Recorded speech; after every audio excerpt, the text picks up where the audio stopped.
நவீன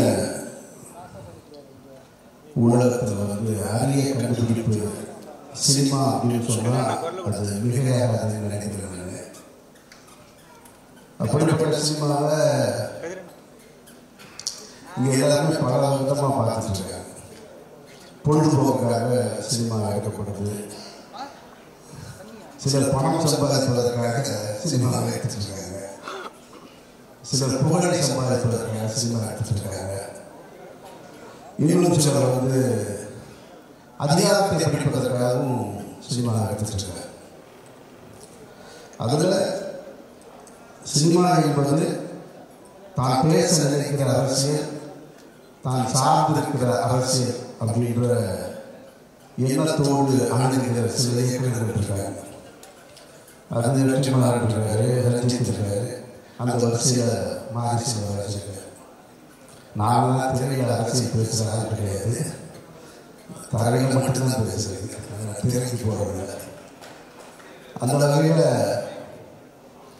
வாழை வந்து மாறி செல்வராஜ் பேச நினைக்கிற அரசியலாகத்தான் அந்த படத்தை பார்த்தேன். வாழ்க்கையில் வந்து இந்த ஒரு ஆணுக்கு பெண் மேலே ஈர்ப்பு வருவது வந்து சின்ன வயசுலேருந்து வரும்.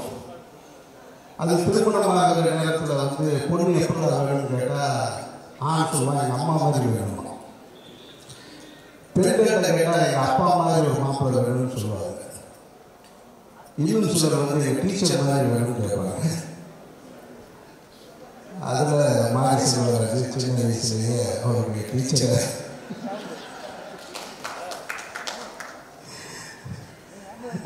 சரத் சார் பேசும்போது சொன்னாங்க, நான் 8வது படிக்கும்போது டீச்சரை லவ் பண்ணுவேன். சரத் சார் இப்பவும் லவ் பண்ணுவார் டீச்சரை.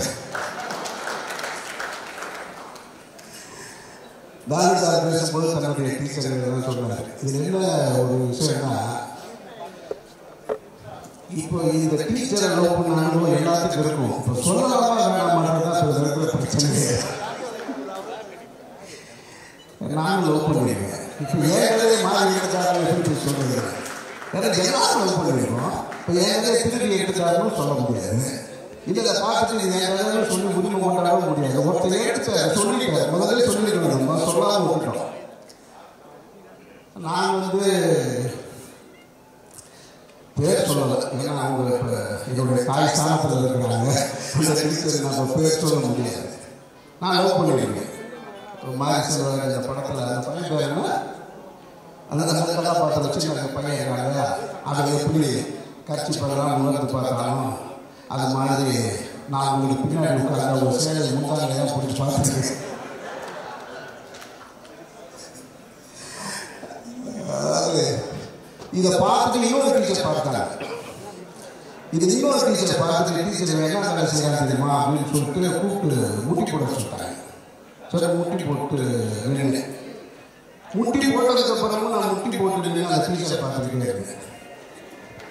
அவன் எவ்வளோ திமுக பாருங்க, முட்டி போட சொன்னதுக்கப்புறம் நான் உங்களை தான் பார்க்குறான் அப்படின்னு வந்து திரும்ப சொன்னான். அந்த நிலையெல்லாம் இருக்குது, மதுரை சூழ்நிலை இருக்குது. அதுக்கு காரணம் அவங்க அழகாக இருக்காங்க அப்படின்றது கிடையாது, அவங்க நம்மகிட்ட அணுகிற அந்த முறை தான். அதுதான் அந்த காலத்தை உண்டு பண்ணுறதான் நான் நினைக்கிறேன். நான் இப்போ சமீபத்தில் அந்த டீச்சரை நான் வீட்டில் போய் பார்த்துட்டு வந்தேன்.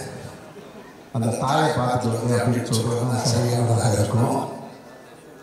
அந்த மாதிரி ஒரு வாழ்க்கையை மாறி செல்வராஜ் இந்த படத்தில் தன்னுடைய வாழ்க்கையை பதிவு பண்ணியிருக்காரு. சினிமாவுக்கு எல்லாருமே வந்து ஏதோ ஒரு மூலையிலிருந்து கஷ்டப்பட்டு தான் கிளம்பி வந்துருக்கும். எல்லாருக்குமே ஒரு கதை இருக்குது. தானசா இருக்குது, சரசா இருக்குது, வெற்றி இருக்குது, ரஞ்சித் இருக்குது, எல்லாத்துக்குமே இருக்குது, சூரியன் இருக்குது. ஆனால் எல்லோருக்குமே தான் வாழ்ந்த வாழ்க்கையை படமாக்குற அளவுக்கு வாய்ப்பு கிடைக்கிறது. கிடைக்கும் போது வேறு வேறு விஷயங்களை படமாகிறோம். அந்த அடிப்படையில் வந்து பார்க்கும்போது மாறி தனக்கு கிடைத்த வாய்ப்பை சரியாக பயன்படுத்திக்கிட்டார் அப்படின்றது தான் இதை மறக்க முடியாத ஒன்று. எல்லாரும் நினைச்சா எடுத்துக்கலாம் தன்னுடைய வாழ்க்கையை. ஆனால் மாறி மட்டும்தான் தனக்கான தான் பார்த்ததை இந்த படம் பண்ணியே ஆகணும்னு ஒத்த காலம் நின்று இந்த படத்தை எடுத்துருக்காரு. மாறி வாழ்த்துக்கள். இந்த படத்தின் மூலமாக நீங்கள் எவ்வளோ பணம் சம்பாதிக்க போகிறீங்கன்னு எனக்கு தெரியாது. ஆனால் ஒரு பாரதிய ராஜா சொன்னது போல, இன்னும் பல பேருடைய எண்ணத்தில் இருக்கிறது போல, உங்களுக்கான அந்த அடையாளத்தை ஒரு இயக்குநராக நீங்கள் அடைவீர்கள் என்பதில் நானும் நம்புகிறேன். சசி பேசும்போது சொன்னாங்க, மாறி தோக்கவே மாட்டான் அப்படின்னு சொல்லிட்டு. நமக்கு இந்த வெற்றி தோல்விகள் நம்பிக்கை இல்லை. கலைஞருக்கு என்னைக்குமே தோல்வி இல்லை. சாகிற வரைக்கும் அவன் கலைஞர் தான். அவர்களுக்கு வெற்றி தோல்வி அதெல்லாம் ஒன்றுமே இல்லை. சாகும் போதும் அவன் கலைஞர் தான். உங்களுடைய படைப்பு, உங்களுடைய சிந்தனை மக்களிடத்தில் எப்படி போய் சேர்ந்துச்சோ, பிசிஆர் சொல்லும்போது சொன்னார் பாருங்க, அந்த வாழ்க்கையாக நான் பார்த்ததில்லை, நான் திரையின் மூலமாக பார்க்கிறேன். அந்த மாதிரி கொண்டு வந்து சேர்க்கிற ஒவ்வொருத்தருமே கடைசி வரைக்கும் வெற்றியாளர்களாக தான் இருப்பாங்க. மாணவர்களுடைய வாழ்த்துக்கள். இந்த வேலையை இன்னொருத்தருக்கு வாழ்த்து சொல்றது பயன்படுத்திக்கிறேன். ரஞ்சித்துக்கு நான் கன்னடம் படம் பார்த்துட்டு போன முடியல. ஒரு மிகப்பெரிய உழைப்பை கொடுத்துருக்க ரஞ்சித்துக்கு என்னுடைய நெஞ்சார்ந்த வாழ்த்துக்கள். நான் நடிகர் விக்ரமோட ரொம்ப நெருக்கமான ஒரு ஆள், ஆனால் ரொம்ப தூரமாக இருக்கிற ஒரு ஆள். 2 மாதம் நான் காசி படம் பார்த்து அவருக்கு ஃபோன் பண்ணேன். அதுக்கப்புறம் இப்போ வரைக்கும் நான் ஃபோன் பண்ணவே இல்லை. இந்த படம் பார்த்துட்டு தங்களால் பார்த்துட்டு நான் வீட்டுக்கு போய் ராத்திரியில் என்னோடய வாட்ஸ்அப்பில் ஒரு ஸ்டேட்டஸ் வச்சேன். தமிழ் சினிமாவுக்கு பெருமை சேர்த்த கலைஞர் அப்படி சினிமாவை கொண்டாடுது.